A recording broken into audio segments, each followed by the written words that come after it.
નમસ્કાર ખેડૂત મિત્રો, ફાર્મિંગ વિથ ભરત યુટ્યુબ ચેનલમાં આપનું હાર્દિક સ્વાગત છે। આજે આપણી વચ્ચે ખેડૂતોના પ્રતિનિધિ તરીકે સહદેવસિંહ ચૌહાણ છે, જે ખેડૂતોને વિવિધ પ્રશ્નો આવતા હોય એના પ્રશ્નો રજૂ કરશે અને આપણે એ ખેડૂતોના પ્રશ્નનું નિરાકરણ લાવવાનો પ્રયત્ન કરીશું। તો ચાલો સહદેવસિંહ યારે વાત કરી અને ખેડૂતોને કેવા કેવા પ્રશ્નો આવે છે તે જાણીએ। નમસ્કાર ખેડૂત મિત્રો, આજે આપણે અત્યારે ખેડૂતો માટે આઈ ખેડૂત પોર્ટલ ઉપર વિવિધ પ્રકારની સહાયો ચાલુ છે, તો તેના વિશે આપણે જાણીશું કે સહાય કેટલા પ્રકારની હોય। એના વિશે તમે ખેડૂતને એક પહેલા માહિતી આપો।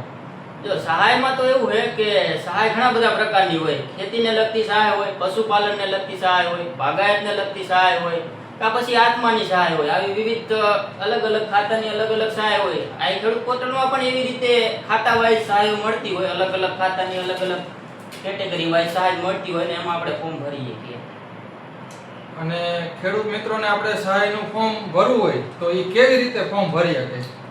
આ ખેડૂત પોર્ટલ સ્પેશિયલ એના માટે જ બનાવવામાં આવ્યું છે, જેથી ખેડૂતો હોય કે પછી પશુપાલક હોય કે બાગાયતની ખેતી કરતા હોય આ ખેડૂત પોર્ટલ ખોલી અને ફોર્મ ભરી શકતા હોય છે। બરાબર, તો એમાં ખેડૂત પોતે પોતાના મોબાઈલમાં ફોર્મ ભરી શકે? પોતાના મોબાઈલમાં જ એમ કે અને સરળ આપણી જે પ્રાકૃતિક ભાષા છે ગુજરાતી એમાં જ આપણે ફોર્મ ભરી શકતા હોય, એટલે કઈ અઘરું છે। ફોર્મ ભરવા માટે ખેડૂતને સૌપ્રથમ કઈ એપ્લિકેશન કે ગૂગલ થ્રુ કે કઈ રીતે ફોર્મ ભરવું અને એમાં કઈ રીતે લોગિન એને કરવું એના વિશેની માહિતી આપો। જો સ્માર્ટફોનમાં ગૂગલ ક્રોમ બ્રાઉઝર આવે એમાં આઈ ખેડૂત લખીને એટલે પેલું જે આપણને દેખાશે આઈ ખેડૂત 2.0 અને આ સાઇટમાં આપણે એમ કે જઈ અને જે વિવિધ માહિતી માંગતા હોય, ખાતેદાર હોય તો જમીનની વિગતો માંગતા હોય, પશુપાલક હોય તો એનો જે વિગતો જોતી હોય, પશુનું જે બેચ નંબર કે આ તે વિગતો નાખી અને ફોર્મ ભરી શકતા હોય। બરાબર, તો ખેડૂત મિત્રો આપણે જ્યારે ફોર્મ ભરવા બેસે મોબાઈલ લઈને કે પછી લેપટોપમાં કોઈ પણ જગ્યાએ, તો એને સાથે સાથે કયા ડોક્યુમેન્ટ રાખવા જરૂર છે જેથી કરીને એનું ફોર્મ તાત્કાલિક ભરાઈ જાય? વિવિધ સહાયમાં એમ કે અલગ અલગ ડોક્યુમેન્ટ જોતા હોય। અત્યારે જો હાલ જે ફોર્મ ભરતા હોય ત્યારે ડોક્યુમેન્ટ અપલોડ કરવાનું કે એવું કઈ આપણે જરૂર નથી, પણ ડોક્યુમેન્ટ સાથે રાખવા, કેમ કે એમાંથી વિગતો નાખવાની હોય। એક તો જમીનની વિગત નાખવાની એટલે 7 બાર 8 આપણે જરૂરી છે, જેથી ખાતા નંબર હોય કે સર્વે નંબર હોય, તાર ફેન્સિંગ જેવી સહાય હોય એમાં તો સર્વે નંબરની જરૂર પડતી હોય, તો એક સર્વે નંબર આપણે જે નાખવા ટાઈમે આપણને યાદ રહે એટલા માટે એમ કે ડોક્યુમેન્ટ એક 7 બાર 8 આપણે હારે રાખવા। એક આધાર ઓથેન્ટિકેશન અત્યારે આવે છે કે આધાર નંબર નાખી અને ઓટીપી જનરેટ થતો હોય, જે ઓટીપી નાખી એટલે આધારની જે ડિટેલ છે ઓટોમેટિક એમ કે નામ ને ગામ ને એવું સિલેક્ટ થઈ જતું હોય, એટલે આધાર કાર્ડ આપણે હારે રાખવાનું।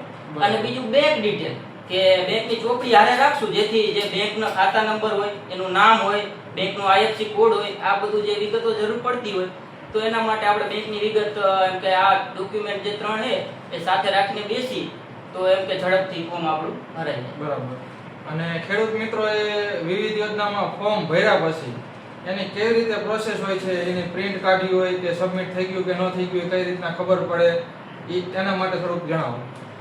ફોર્મ ભરાઈ જાય પછી એમાં સબમિટેડ લખેલું આવે અને જો સાઇટ ઉપર લોડ વધારે હોય તો પ્રિન્ટ તાત્કાલિક નીકળતી નથી, સબમિટેડ લખેલું આવે અરજી નંબર પડી જાય એટલે આપણું ફોર્મ તો ભરાઈ ગયું, એક કન્ફર્મ વાત છે।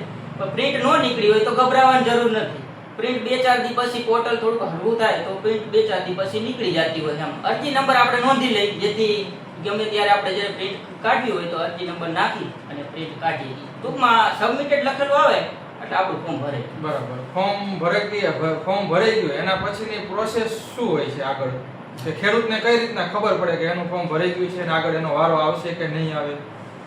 ફોર્મ ભરી જાય, સબમિટેડ લખેલું આવે પછી જ્યારે પ્રિન્ટ નીકળે ત્યારે પ્રિન્ટ કાઢીને આપણે આપણી પાસે જ રાખવાની રહેશે। બરાબર, પછી જ્યારે ડ્રો થશે કે તારીખ પૂરી થાય છે ફોર્મ ભરાવાની પછી ડ્રો કરવામાં આવે। આ વખતે એવી રીતની સિસ્ટમ છે કે અલગ અલગ જે યોજના છે એની ફોર્મ ભરી અને તારીખ જે પૂરી થાય પછી ડ્રો કરવામાં આવે। એ ડ્રોમાં વારો આવે તો તમારા ગ્રામ સેવકનો તમને ફોન આવશે અને એ તમારા આગળ ડોક્યુમેન્ટ ને વધુ જે વિગતો મગાવશે અને ત્યારે જ આપણે રજૂ કરવાના થાય। ફોર્મ ભરી અને પ્રિન્ટ આપણે સાચવવાનું રહેશે, જે રજૂ કરવાનું રહેશે નહીં। જ્યારે વારો આવશે ત્યારે આ સામેથી ફોન આવશે ગ્રામ સેવકનો એટલે એને આપણે રજૂ કરવાના। બરાબર, ડ્રો થાય ને પછી ગ્રામ સેવકનો ફોન આવે ત્યારે તમને કન્ફર્મ ઓકે ખેડૂતને થાય કે ભાઈ એમનો વારો એમાં આવી ગયો છે જે તે ઘટકમાં, ત્યારે અને બાગાયતમાં અમુક યોજના એવી હોય કે જેમાં અરજીમાં જ લખેલું હોય કે 7 દિવસની અંદર કચેરીએ કે રજૂ કરવા, અથવા તો પશુપાલનની એવી યોજના કે ભાઈ 7 દિવસની અંદર જે ડોક્યુમેન્ટમાં લખેલા જ આવે, આપણે પ્રિન્ટ કાઢી દે એમાં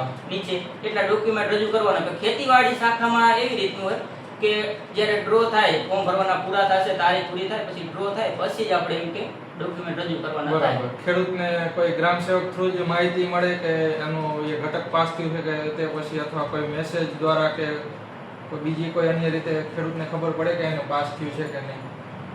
જ્યારે પાસ થાય ત્યારે ખેડૂતને મેસેજ પણ આવે છે કે તમારો આ તારીખે પાસ થયું હોય અને આટલા દિવસની સમય મર્યાદા છે, આ સમય મર્યાદામાં તમારે આ ડોક્યુમેન્ટ રજૂ કરવાના, આવો મેસેજ આવી જાય.